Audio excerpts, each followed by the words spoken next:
हे आहे RBN media ग्रुपचं आरबीएन महाराष्ट्र न्यूज नेटवर्क आणि आपण पाहत आहात आरबीएन महाराष्ट्र। रहा अपडेट प्रत्येक क्षणी। ताज्या अपडेट्स तात्काळ मिळवण्यासाठी आत्ताच सबस्क्राइब करा।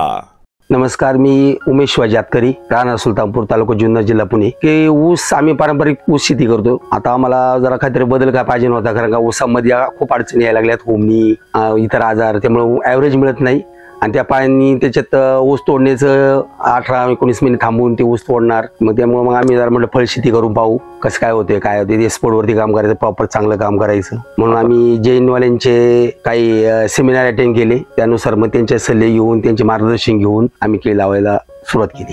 जैन कंपनी बरोबर आधी 50% पैसे भरून बुकिंग केली आणि आम्हाला सांगितल्या तारखेप्रमाणे ऑक्टोबर-नोव्हेंबरच्या टप्प्यामध्ये रोप आलं आणि 50% पैसे देऊन आम्हाला रोप पण त्या सांगितल्या तारखेलाच रोप मिळालं। रोप आम्हाला जागेवरती येऊन 19 रुपये 50 पैशांनी पडलं। आम्ही जैन कंपनीचं G9 म्हणून ही व्हरायटी आहे आणि ही खरंच खूप छान आहे, कारण इतर वाणांचे आम्ही पाहिलं तर त्यांचे नंगर 7-8 फण्यांच्या पुढे नंगर फणी येत नाही, त्यांची झाड पण एवढं म्हणजे पाहिजे तसं मिळत नाही। आणि जैनच का तर त्यांनी त्यांच्या झाडाच्या क्वालिटी खूप सुंदर आहे, 10-12 फण्यांपर्यंत आरामशीर नंगर भेटतो, वजन चांगले मिळतं, शायनिंग चांगली मिळते आणि एक्सपोर्टला 1 नंबर मध्ये चालतो। आम्ही जून महिन्यामध्ये ताक पेरला जमिनीमध्ये, ताक 2 महिन्यानंतर उभी आडवी नांगरणी करून आम्ही त्याचं सेंद्रिय खत बनवलं। नंतर कोंबड खत, शेणखत, लेंडी खत, कारखान्याची मळी खत टाकून पुन्हा फन्नी रोटावेटर मारून 7x5 बेड पाडले आणि ड्रीप डबल लॅटर राथरून बेड भिजवून घेतले आणि लागवडीचे शेड्यूल चालू केलं। केळी ऑक्टोबर, नोव्हेंबर, डिसेंबर ह्याच ह्याच्यामध्ये लागवड झालीच पाहिजे, कारण का जर लेट लावली तर आपल्या केळी ही थंडीत कापायला, ती थंडीत केळी कापायला का त्याला चिलिंग येतं, चिलिंग आलेला माल आपल्याला एक्सपोर्टला चालत नाही, मग आपल्या लोकल मार्केटला भाव मिळत नाही। मग त्यासाठी आपल्याला ऑक्टोबर, नोव्हेंबर हा बेस्ट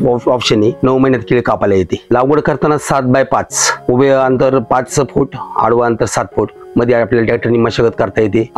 बेडवर बेड प्रॉपर बेड पाडून बेडवर आपण बेसल डोस टाकून आपण बेड भरून घेतो। काम करायला सोपं जातं, हवा खाली राहते। एक शेड्यूल ठरलेला असतं, त्यांचा चार्ट मिळतो आम्हाला, त्याप्रमाणे आम्ही 1846 असेल, पोटॅश असेल, युरिया असेल, यांचं ठराविक मात्रा असते त्याप्रमाणे देतो आम्ही। त्यांच्यापेक्षा काही वेगळं जास्त काही देत नाही, त्या शेड्यूल प्रमाणे आम्ही काम करतो। माझ्याकडे आता 2 एकर केळी आहेत। सुरुवातीच्या काळात थंडी जास्त असते आणि रोप ही येताना शुगलची रोप ही प्लांट हाऊस मधून येतात। मग येताना आपल्याकडे थंडी, ऊन यांना ते सहन करण्याची कॅपॅसिटी थोडी कमी असते। मग इथं आल्यानंतर ते सावलीत ठेवणे किंवा मग जमीन लावल्यानंतर त्याला ब्लो कॉपर, बुरशीनाशक, ह्याचं असं ड्रिचिंग वगैरे 2 ते 3 वेळा ड्रिचिंग करावं लागते। त्यामुळे मरचं प्रमाण कमी करून घ्यावं लागतं। तरी पण एक 40-50 रुपये एकर मध्ये 1200-1250 रोपांमध्ये जातातच, ते आपल्याला परत हे करून लावून घ्यायचे असतात। केळीला तुमचं प्रॉपर ड्रीप, रोप आणि खत साधारण 1 ते 1.5 लाख रुपयापर्यंत आपल्या वर खते, वॉटर सोल्युबल खते, औषधं 1.5 लाख रुपयापर्यंत आपला खर्च येतो। केळीवरती तांबेरा, करपा, एक मच्छर असतं, जास्त मच्छराचं प्रमाण जास्त असतं पावसाळ्याच्या हंगामामध्ये, ते आपल्या केळीच्या झाडावरती बसून त्याच्यावर स्कॉच करतात, म्हणजे टिपके पाडतात। साधे स्प्रे असतात त्याच्यावरती, केळी फुगवण्यासाठी, शायनिंगसाठी, ते गडनंगरावरती स्प्रे असतात। पहिली गोष्ट म्हणजे आपण केळ वेन चालू असताना कमळ बाहेर फेकतो, त्या टायमाला आपण त्यात बड इंजेक्शन करतो। बड इंजेक्शन करताना कमळ बाहेर निघताना स्टेट उभ्या अवस्थेत असताना आपण त्याच्यामध्ये बड इंजेक्शन करून 15 दिवसात कमळ बाहेर पडताना ते फुल अवस्थेत असतं, त्याच्यावर मच्छरांचा अटॅक जास्त राहतो आणि मच्छर त्याच्यावर टेकले ते चाटून जातात किंवा बसल्यानंतर ते कवळ्या केळावरती स्पॉट तयार होतात। पण बड इंजेक्शन करणे सगळ्यात बेटर असतं आणि ते बड इंजेक्शन केलेली केळ ही एकदम एक्सपोर्ट क्वालिटीची तयार होतात। केळ पिकाला सुरुवातीच्या अवस्थेत दिवसाआड 3-4 तास, नंतर केळ वेन झाल्यानंतर त्याचं थोडं प्रमाण वाढवायचं 2-2 तासांनी। दुसरा दिवसाआड पाणी दिले एकदम बेटर, काय अडचण नाही। तर आपल्या भागात वादळ येत नाही, हे आपलं नशीब चांगलं आहे। वादळाचं पासूनच फक्त धोका आहे, कारण आपल्याला आपण त्यासाठी आपण नंगर प्रॉपर तयार झालं ते साफ करून त्याला आपण धाग्याने बांधून टाकतो।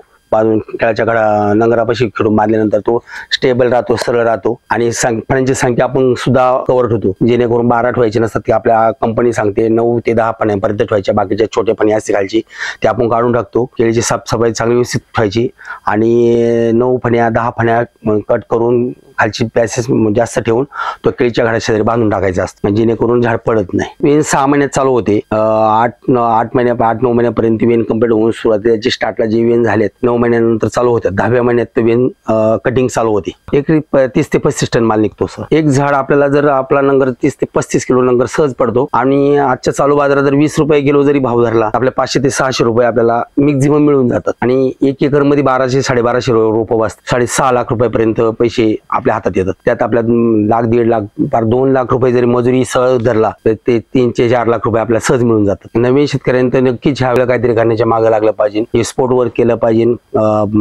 जेणेकरून पैसा मार्केट शेतीमध्ये किती पैसा हे आपल्याला समजतं. बघा आपल्या भागात ऊस शेती खूप मोठ्या प्रमाणात केली जाते आणि खूपच चांगली होती आतापर्यंत. आपल्याला त्यांनीच हे केलंय. पण आता दिवसेंदिवस त्याच वारामध्ये ऊस घेऊन त्या जमिनीमधले पत एकदम खराब झालेली आहे. आणि त्यात हुमीचं प्रमाण एवढं वाढलंय का आता आपल्याला जे पाहिजे तसे ॲव्हरेज मिळत नाही. तर मग आता ही फळशेती मग केळी एक्सपोर्ट व्हायला लागल्यात, पैसे चांगले मिळायला लागलेत. मग केळी ऊसापेक्षा नक्कीच केळीमध्ये चांगले पैसे मिळतात. ऊसाचं जर प्लेट पेटला तर आपल्याला लागवडीनंतर 18 महिने तर तोडायला येत नाही. तिथून पुढे तोडणीनंतर 1 ते 1.5 महिना ते तोडण्या नंबर येण्यात वेळ जातो. हे पीक असं हे 10 महिन्यात कटिंग होऊन जातं आणि 20 महिन्यामध्ये 2 वेळा कटिंग होतं आणि ऊस हा एकदाच कटिंग होतो. मग त्यामुळं आपल्याला केळी ही कधी पण परवडेबल आहे, कारण आपल्या केळीला सुरूपेक्षा खोडवेला खर्च कमी असतो. कारण आपल्याला रोप घ्यायचे नसतात, आपल्याला फक्त वॉटर सोल्युबल खतं आणि वर खतं याच्यावरतीच खर्च करायचा असतो. फक्त प्रॉपर व्यवस्थित लक्ष जर केला तर नक्की ऊसापेक्षा केळी सुंदर शेती आहे. हे आहे आरबीएन मीडिया ग्रुपचं आरबीएन महाराष्ट्र न्यूज नेटवर्क आणि आपण पाहत आहात आरबीएन महाराष्ट्र. रहा अपडेट प्रत्येक क्षणी. ताज्या अपडेट्स तात्काळ मिळवण्यासाठी आत्ताच सबस्क्राईब करा.